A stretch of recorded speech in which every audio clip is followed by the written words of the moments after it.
வணக்கம். நான் உங்க friend Jaya Srinivasan. Welcome to veggies recipe.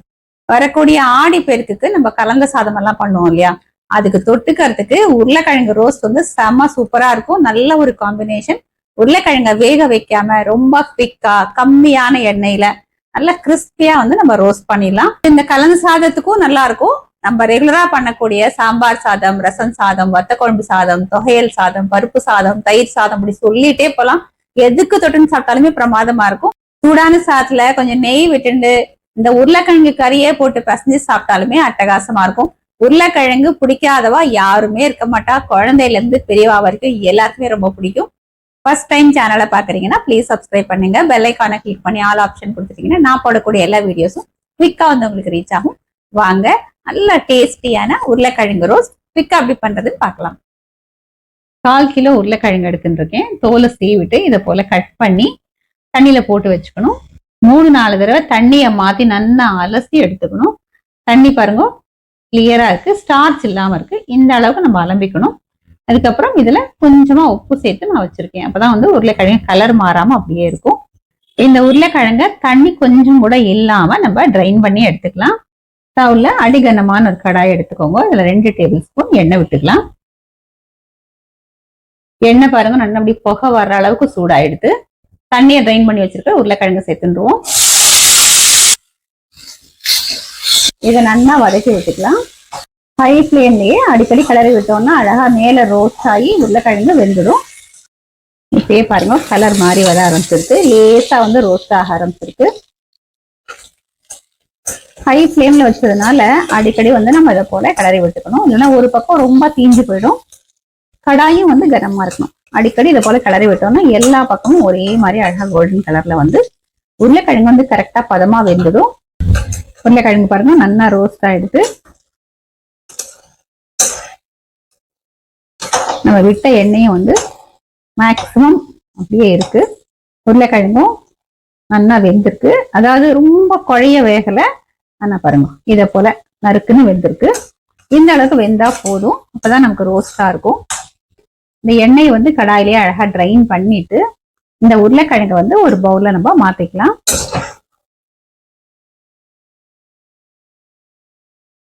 இதுல பாருங்க 1 டேபிள் ஸ்பூன் அளவுக்கு எண்ணெய் மிச்சம் இருக்கு. இன்னும் 1 டேபிள் ஸ்பூன் அளவு எண்ணெய் சேர்த்துக்கலாம்.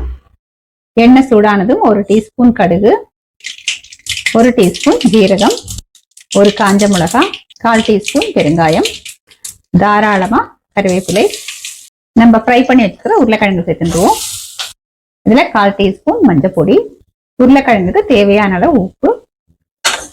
இதை நல்லா வதக்கி விட்டுக்கலாம். ஸ்டவ் ஃப்ளேம் மீடியம்ல வச்சுப்போம். இதுல ஒருவேளை வெங்காயம் சேர்க்கணும் அப்படின்னா, இப்ப உருளைக்கிழங்கு வந்து 80% வெந்திருக்கு, 20% வேகிறது பாக்கி இருக்கு. இப்ப என்னன்னா ஒரு பெரிய வெங்காயத்தை பொடி பொடியா கட் பண்ணி சேர்த்துட்டோம் அப்படின்னா இந்த உருளைக்கிழங்கு 20% வதங்கிறதுக்குள்ள அந்த வெங்காயமும் சேர்ந்து வதங்கிடும். உருளைக்கிழங்கு பாருங்க நல்லா ரோஸ்ட் ஆயிடுச்சு. முன்ன வந்து நம்ம பார்க்கும்போது 80% வெந்திருந்தது இல்லையா, இப்ப வந்து அழகா சாஃப்டா வெந்திருக்கு பாருங்க. இப்படி கரண்டி வந்து சாஃப்டா இறங்குறது. உருளைக்கிழங்கு வந்து அழகா எல்லா பக்கமும் நல்லாவே ஃப்ரை ஆயிருக்கு. ஸ்டவ் ஃப்ளேமை சிம்ல வச்சுட்டு 1 டீஸ்பூன் தனியா பவுடர், 1/4 டீஸ்பூன் ஜீரகப்பொடி, வாசனையாவும் இருக்கும், டைஜஷனும் நல்லா ஆயிடும். 1/2 டீஸ்பூன் மிளகாய் பொடி. மிளகாய் பொடி நம்ம காரத்துக்கு தகுந்த மாதிரி கூட கம்மி கூட நம்ம சேர்த்துக்கலாம். குழந்தைகள் சாப்பிட்றாங்கன்னா கொஞ்சம் கம்மியா போட்டாலே பரவாயில்ல. கொஞ்சம் இந்த பொடியெல்லாம் வதங்கிறதுக்கு ஸ்டவ் ஃப்ளேமை சிம்ல வச்சுட்டு ஒரு நிமிஷத்துக்கு வதக்கிண்டா போதும். அதுக்கு மேல வேண்டாம். ரொம்ப நேரம் வதக்கிட்டோம்னா அந்த பொடியெல்லாம் அப்புறம் தீஞ்சு போயிடும், டேஸ்டும் ஃப்ளேவரும் போயிடும். உருளைக்கிழங்கு கடி 1 நிமிஷத்துக்கு நல்லா வதங்கி எடுத்து பாருங்க எந்த அளவுக்கு அழகா கிறிஸ்பியா ரொம்ப சூப்பரா வந்திருக்கு. நமக்கு இப்ப இந்த ஆடி பெருக்குக்கு கலந்து சாதத்துக்கு தொட்டுன்னு சாப்பிடறதுக்கு ரொம்ப பிரமாதமா இருக்கும். இந்த உருளைக்கிழங்கு கறியை நம்ம சர்விங் பவுலுக்கு மாத்திக்கலாம்.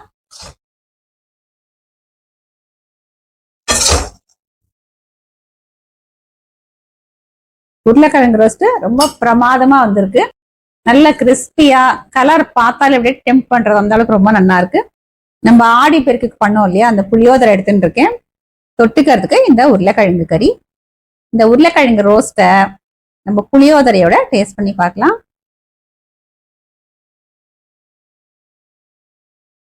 செம்மையா இருக்கு. நல்ல ரோஸ்டாவும் இருக்கு, அதே நேரம் ரொம்ப குழையவும் இல்லை, நம்ம சேர்த்துக்கிற அந்த மிளகாய் பொடி, தனியா பொடி, ஜீரக வாசனையோட அட்டகாசமா இருக்கு. ஈஸி புளிக்காய்ச்சல் ரெசிபி ஆல்ரெடி நம்ம அப்லோட் பண்ணிருக்கோம், நம்ம சேனல்ல இருக்கு, நீங்க பார்த்திருப்பேன் அப்படின்னு நினைக்கிறேன். இன்கேஸ் மிஸ் ஆயிருந்தது அப்படின்னா அதோட லிங்க் நான் டிஸ்கிரிப்ஷன்ல கொடுக்குறேன், நீங்க பாருங்க.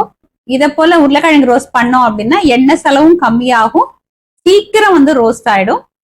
இதுல வந்து மெயினா பார்க்க வேண்டிய விஷயம் என்னன்னா, அந்த உருளைக்கிழங்கு கட் பண்ணதுக்கு அப்புறம் தண்ணியில நல்லா ஒரு 3-4 தடவை, அதாவது அந்த ஸ்டார்ச் எல்லாம் போற அளவுக்கு நல்லா வாஷ் பண்ணி எடுத்துக்கணும். அந்த தண்ணி நம்ம விட்டோம்னா நல்லா தெளிவா இருக்கணும். ஸ்டார்ச் போனாலே உருளைக்கிழங்கு வந்து நல்லா ரோஸ்ட் ஆயிடும். உருளைக்கிழங்கு வந்து நான் இன்னைக்கு தோல் எடுத்துட்டு பண்ணிருக்கேன், தோல் எடுக்காம பண்ணா கூட நல்லா இருக்கும். நார்த் இந்தியன்ஸ் எல்லாம் பார்த்தேன் அப்படின்னா தோலே எடுக்க மாட்டா, அதுல சத்து இருக்கு அப்படின்னு சொல்லிட்டு அப்படியேதான் அவ சமைப்பா. நம்ம இன்னைக்கு பண்ண மாதிரி ஃபர்ஸ்ட் உருளைக்கிழங்க மட்டும் ரோஸ்ட் பண்ணி எடுத்துட்டு அதுக்கப்புறம் தாளிச்சு இந்த பவுடர் எல்லாம் சேர்க்கறதுனால இந்த பிளேவர்ஸ் நல்லா இருக்கும். உருளைக்கிழங்கு வந்து ரோஸ்ட் ஆகும், எண்ணெயும் செலவு வந்து கம்மியா இருக்கும்.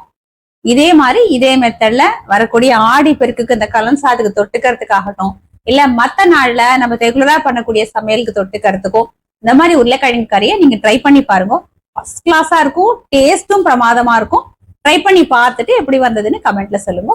லைக் பண்ணுங்க, உங்க ஃப்ரெண்ட்ஸ் அண்ட் ஃபேமிலியோட ஷேர் பண்ணுங்க. இன்னொரு புது ரெசிபியோட நாளைக்கு நான் உங்களை மீட் பண்றேன். தேங்க்ஸ் ஃபார் வாட்சிங்.